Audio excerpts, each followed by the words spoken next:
Join us for PR Safari, a podcast by Center for Public Relations. PR Safari, your ultimate guide to navigate the complex PR landscape in Africa. Welcome to Season 2 of PR Safari. This season, we are excited to highlight various skilled communication practitioners who also happen to be Gen Zs. So, on to the show. Find us at www.cpr.africa. Hello and welcome to the podcast. I am Chris Wangalua. Today's guest and guide is Irene Kimashia. Irene is the head of corporate communication at the Institute of Human Resource Management, where she has also served as an acting CEO. In this episode, Irene attempts to see communication through the lens of a CEO and also sees leadership through the lens of communication. Stay with us. I had the opportunity to serve the institution, that's the Institute of Human Resource Management, as the acting CEO for a year and 4 months. This was COVID period. My former boss contract had just ended, and I found myself on the hot seat with a pandemic. But I believe I did well. Not many communication people have the opportunity to become CEOs. Exactly. Even if for a brief stint. Mm-hmm. I've always had this belief that communication people are CEOs. Mm-hmm. Mm-hmm. The only difference is that they don't get the platform that the CEO gets, because then you have to almost oversee and monitor everything that happens. From where you are sitting, at least we find somebody who has been on both ends. What is it like? Wow, it's great. It's a learning curve. One, communications people have been seen to be in the background. Like you say, they write this content for the CEO. But most people never get to know that this content was written. They just hear a nice speech and think, wow, this CEO is brilliant. But they do not know the work that goes behind the scenes. Somebody sits down, crafts the message, looks at the issues, whether it's national issues, depending on the role of the CEO. And people tend to pick people they work with closely, so that you find accountants or lawyers are more visible to the CEO, or their work is more visible to people. It's not behind the scenes. And so when they're looking for a leadership person, then they think, oh, the accountant will be a good leader, or the lawyer will be a good leader. They're not quick to pick the comms person. Another thing is that comms has not been seen as a discipline. And like I mentioned a bit earlier, the experience I've had working in HR. Yes. HR and comms has suffered, if I can call it suffer, the same fate in terms of people thinking, oh, people management, just put them in a room, tell them what to do, and they're going to do it. Mm-hmm. Communication, everybody can speak, everybody can type an email, so we are communicating. But quickly people are realizing, oh, there's a science to this. There is a way people communicate. It's not just sending an email, it is a perception, intonation, even in writing. What is it that we want to communicate? Mm-hmm. Who is it that we are communicating to? And who is communicating? You will find a CEO who has a wonderful speech, but they cannot deliver. You asked what it's like to lead people or to head an organization and drive strategy. One, it's very lonely, because that is when all your insecurities come alive. You almost feel like somebody's going to sabotage you or take advantage of areas that are not necessarily your areas of strength. Or doubt when you're like, do I know what I'm doing? Among the youngest people Yes, actually I was the youngest person in that role.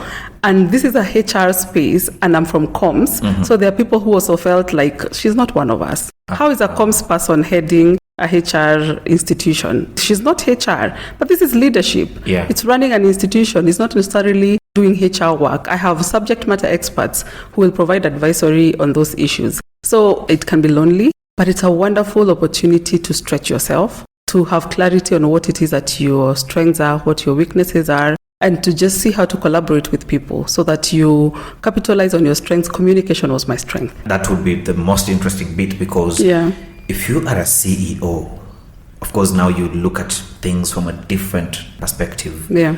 But now you're a CEO with an entire profession being communication. Mm-hmm.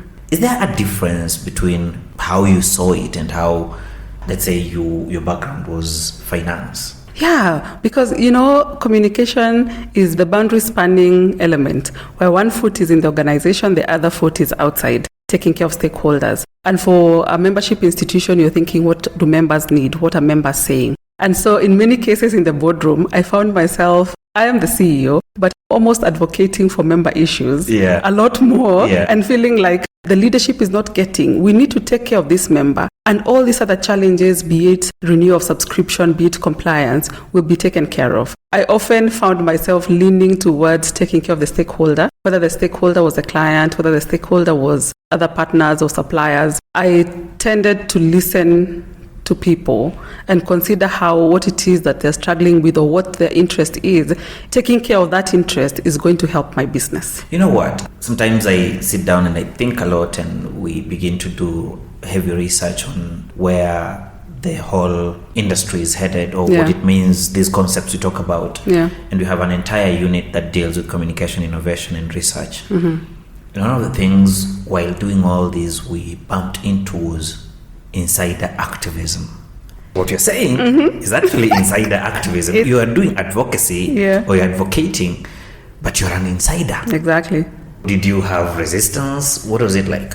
The advantage of being the CEO then is that you'll drive that strategy. So if you can convince the board or the team members that this is what we need to do, then you have an upper hand in driving that strategy. The challenge comes in. I went back into the comms role. And so now I still have this advocacy role as an insider. But then now there's another gatekeeper that you have to convince them. Then they have to go convince another person and carry my strategy. It's not always that you'll have the opportunity to sit before the boss or sit before the board or the decision maker and articulate your issue. When you do, yes, you can put together a nice board paper, but it takes longer now. When you have somebody else, you're not the one calling the shot, it takes a bit longer. Sometimes they may not see it how you're seeing it, and that can be frustrating. I wonder, how can a communication person pocket the CEO? I love that question because I went back to school and studied HR. I did a postgraduate diploma in HR just to understand this space that I'm working in. And as a line manager, to also understand people, because you find yourself leading a function and you have a team that's behind you, but you do not have the skills to manage them. So the link between managing people, playing politics, and influencing your CEO. One, you have to be a trusted advisor. And how do you become a trusted advisor? You have to be exemplary in your work. They have to be sure that Chris is an expert in his space. So whatever advice he brings as a professional, I can count on it. That is one. Two, you have to build that rapport. I said people lean on people they work with. So you have to be visible to your CEO. If you just sit at your corner, write scripts and send to them, or write a speech and send to them, then they really never get to know you. They never get to know what it is that you have to go through to put this together. So you have to be visible to your CEO. Thirdly, you have to, I don't know what the word is, assert yourself. Opportunities don't come to you. I had this line in one of the plays I performed in. Things don't change. It is people who make the change, and the change is here by the people themselves. And it's you to change also. Like I said, I have more clarity now as a professional on what it is that I want to do. And I've had to change. The Irene that was there in 2020, who I am at the core is the same person, but who I am as a professional now is a very different person. I'm a lot more assertive. I will come to my CEO and say, this is what I think. I do not agree with this position for 1, 2, 3 reasons, and justify my position. And then the decision is for the CEO. If they do not take your advice, then at least you gave it. That builds a level of respect for you as a professional because they know Irene will provide the advisory. Whether you take it or leave it, that's a different story altogether. So as professionals, if you want to play politics in the organization, and you have to play the politics. Smart politics. Smart politics. It will not go away. Decisions are still made out of the boardroom. They just are ratified in the boardroom. So you have to know where the power sits. You have to know who has influence, who sways the decision that is made. If you need to lobby, you have to do that. And if you're not the person sitting in the boardroom, then your CEO is the best bet. They have to really understand what the communication function does, the value that it brings to the business, and how it's going to help the organization achieve its value and its objectives. Once the CEO is sold on that, then they carry the message to the boardroom and they receive your advisory and your proposals. One, you have to be very intelligent emotionally, and know when to say what and when to use someone else to say what it is that you want to say. You have to have sponsors, quote unquote. You have to have people who believe in your agenda and what it is that you're saying, and they can speak for you. But be a problem solver. Be that person who collaborates with other functions such that they know if I go to the communications person, they will provide me a solution. And that way you become relevant. As long as you're relevant to your colleagues, to your CEO, you will be able to influence strategy. And that way you are able to navigate the politics. Have I found myself in such situations? Yes. Especially when I was acting CEO. And mostly revolves around decisions touching on money. It always has to be money. Money is a very, very sensitive space. And so for you as a leader, you have to know where to draw the line. And I realized on the job that it's not about right and wrong. It's about making decisions in the interest of the organization, in the prevailing circumstances. So that tomorrow, when the circumstances are different, you probably would have taken a different decision. Yeah. But in that moment in time, that was the best decision. And a decision is a decision. If it's a wrong one, you learn from it. If it is a good one, praise to God that you made the right decision. Yeah. And next time you can make a better decision if it was a wrong one. Because the risk of getting stuck in indecision, it stalls everything else. If you're not making a decision about an issue, you have a crisis and you cannot put the board together to approve a communique that needs to go out and address this issue, then one, it becomes something else. The narrative changes, somebody else is driving the narrative, and by the time you catch up with this story, damage will have been done. Speaking of which, yeah, this thing of approvals. Oh my goodness. You wanted to say something, go ahead. You know, unfortunately, we just lost our CDF. And I'm on the platform with other professionals, and I've just seen how the conversation was going on in terms of government protocol, approval to communicate. Yes. This is a matter of public interest. And with social media and bloggers, somebody's already driving the narrative. Yeah. And probably you're the communication officer who is meant to communicate. You know the story, you have the facts, but you do not have the approval. You want to say it, and you're thinking, this guy is now misleading us, I need to say something, but you do not have the approval to do that. So we have to rethink communication as a space in the way... It's not us. It's not just us. It has to be somebody else who has to be made to rethink. It's leadership, one. Even HR professionals, how do we define this role? And what's the approval process? Does the communication person report to the CEO? Or do they report to another line manager who then reports to the CEO? So that you're not getting direct approval. You say if you're going to your CEO and this is an emergency, we need to make this decision, we need to go ahead of this story, we need to send this out, and you have the CEOs here, then the approval process is shorter. But there's like a guy here who there's someone who just thinks this is corporate affairs. You write the speech, put it here, I will review it and send it to the CEO. And it sits there for 2 days. And the event happens. Yes. And it's overtaken by events. So it's where comms sits in an organization. A communication director should report directly to the CEO. I have this belief that the content calendars that are now a predominant thing is as a result of those frustrations. The approvals problem necessitated content calendars. And if you want to prove that, you would have to go back to today is Friday, so let's do Monday. It's Monday, and you have come up with this thing that you think should be published tomorrow or this week, and of course needs to be approved. But now you're not able to have it approved because the person that's supposed to approve it is busy or not there, or let's just say they're busy. Now you have to go back and say, you know what, for me to be able to not keep coming to you so that you tell me you're busy every time, I need to give you 1 month content, 1 week content, a quarter's content. A lot of the non-profit organizations do quarter calendars. But now the problem with that is that content that has been prepared for 2 weeks from now is likely not going to perform well. One of the MDAs released a tweet. They used a wrong image on the Chief of Defense Forces, condolence message. How do we deal with these kind of challenges where there is approvals, which is necessary? Approvals are necessary. That is for sure, because this is a public platform, the social medias. And the risks in terms of reputation damage are very high. You find people tweet and they have killed the wrong person, or they have tweeted the wrong thing and you have to apologize or bring it down. And the internet does not forget. And people will make fun of you and all that. So approvals are important. How do you then navigate the time challenge and how long it takes? I had indicated earlier, shorten the chain of approval, the bureaucracy. So who needs to approve? Is it the user department and then probably the head of comms or the CEO?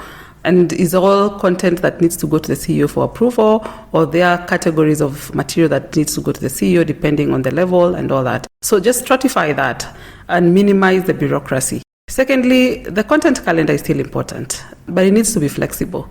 Surely you cannot do a quarters calendar. So what happens when the space changes and what people are talking about is different, or you need to adjust that which was approved? Now that's the thing, and adjustment means again another approval process. Well, I think I would say a week's calendar, just for planning purposes, so that you know you are able to map out this content that needs to go out. These are the issues we want to speak about, and probably if the CEO has approved that this is the content that we want to go out, these are the areas, then somebody else lower than that, maybe the director comms, can then approve the actual message that needs to go out, as long as it does not deviate from what was agreed upon. The wording may be different, the image may be different, but then everybody's aligned. A message does not go out and the CEO is asking, what is this? Because they knew this week we are going to communicate about this and that. And I think it's also an issue of productivity. How efficient are your processes? Like for me, there are those things that I will approve. There are those things that my CEO will approve. And the rapport is such that I can send the message on WhatsApp. I'll say this needs to go out. We have worked on it and this is how it looks. And quickly they will say this is okay, or tweak this, tweak that, reshare before it goes out. And within a few minutes, it's out. Even for my team, if I'm away, they'll just prepare it, and in the morning they'll say this is what we're working on. They'll share that. This is the time it's scheduled to go out, and it goes out. So it doesn't have to be so tedious. There could be what is documented, because there's institutions where you have to send an email, it has to be approved and all that. But then for everyday work, then you can use social media platforms. I know that's a touchy space. There are people who are like, my WhatsApp is my personal space. But in this day and age, surely we have to be a lot more flexible to get the work done. Earlier on, when we were talking, you were telling us the story of Jeff Koinange and how he prepares for whatever it is he's supposed to do in line of duty. Oh, wow. So my first job was in the newsroom. I worked for K24 for close to 5 years. Straight from campus, I did my internship there. I was very fortunate and I worked hard. I worked very hard. And I kept the job. So I didn't tarmac from campus. I went direct to K24 for the job. And as a news reporter, it was a wonderful experience. And I had the opportunity to work with Jeff Koinange. And I was talking about preparation when we were having that conversation. So for you to be credible, for you to be trusted, for people to come to you for solutions, you have to do the work. You have to prepare. So Jeff would prepare for a bulletin, having worked for CNN for the many years, with the many years of experience that he has. He would prepare for the bulletin as if it was the first one. And he used to tell us in the newsroom, you are as good as your last story, or you are as good as your last bulletin. So he would actually sit, speak to the reporters, understand what the context of the story was, because you have scripted. Even before the story. Even before, you know, what happened? So what happened? Who came? What were they talking about? Who else was there? What else did you hear? It may not make it to the script as a story because time is limited, but then he has the context. Or even this script may not be the big story. It may not be the big story. Yeah. Exactly. Many times you would have that conversation with him and he says, no, I don't think that's the story. Can we add this? Can we tweak this? Because he has the experience and he's also the editor of that program. So preparation is very important. I would think that sets apart people who are excellent at what they do. And the reason why we probably need to talk about this is even as where we sit here and we do this podcast. Look at it this way. Our audience is communication people. A lot of them are more experienced than ourselves. And comms people are very opinionated. And they are very opinionated. Yes, so you can imagine somebody sitting there and listening to the quality of questions that I ask, and they're wondering, what is this guy asking? Can't there be better questions? I read something you wrote yesterday. It something you wrote about how we prepare content as comms people, and you have you are a reporter, you are a writer. Mm-hmm. What was that? You are a producer, you are a producer, you are an editor. Exactly. In a typical newsroom, there would be a producer, there would be an editor, a reporter who goes to the field, there's a news anchor. But now with owned media, which is what we are doing in corporate now. Personally, as Irene, where I sit, I am the editor, I am a content creator, I am producer. You're still a managing editor. I'm a managing editor, even for the magazine. Like, we have a magazine that goes out every other 2 months. And when my team members are not there, I will take the camera and I will take photos. I will generate captions.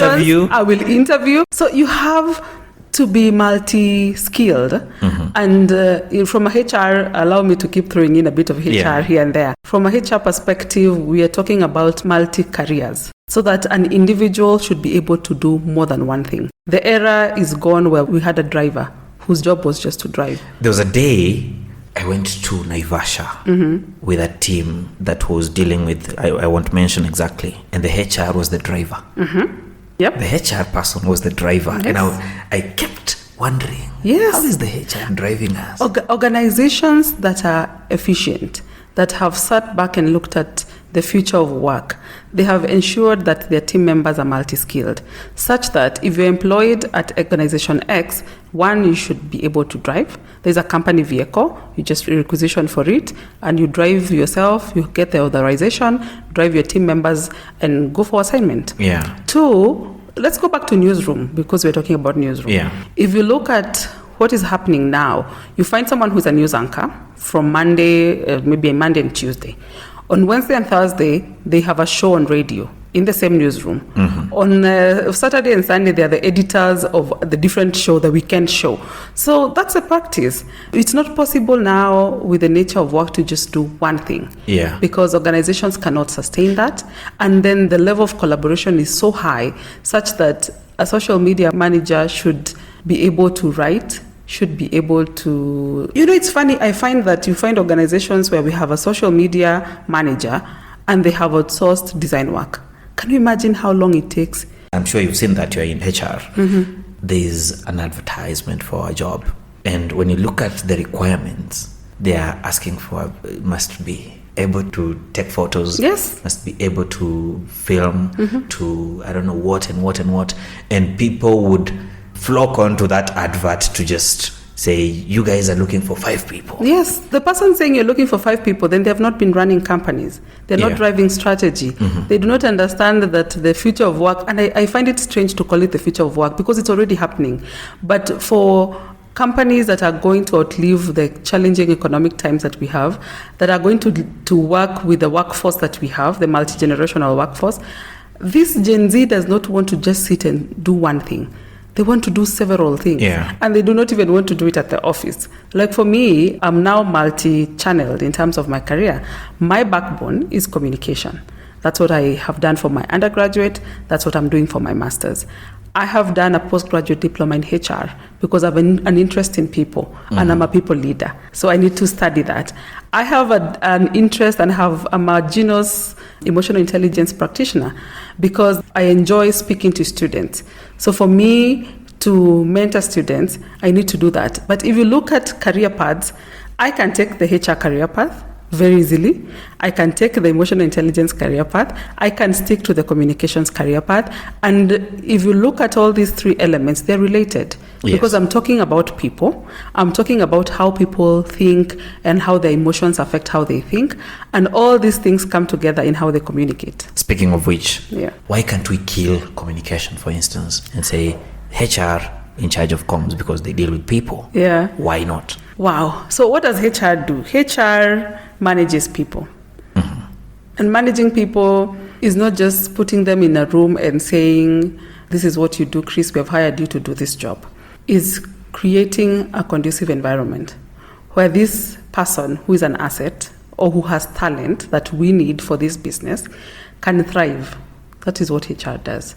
So the HR creates this conducive environment, whether it's through remuneration, through the working environment, through designing strategies and policies, just to attract the right people and retain them and utilize this talent to achieve the organization objective. That is what HR does. Now, what comms does is totally different. It is interlinked, but it's different. For these people, the information that HR has, for this culture, for this change, for these policies to be disseminated, comms comes in. So the HR has the expertise to design policies or to support line managers design policies. And then the comms person now takes these policies. They could be finance policies, they could be governance policies, and repackages this information and disseminates it, whether it's internally or externally, for people to actually consume this and use that to achieve the organizational objective. Remember, we are all working towards the organizational objective. The objective. So everybody has a role to play, but they have to collaborate.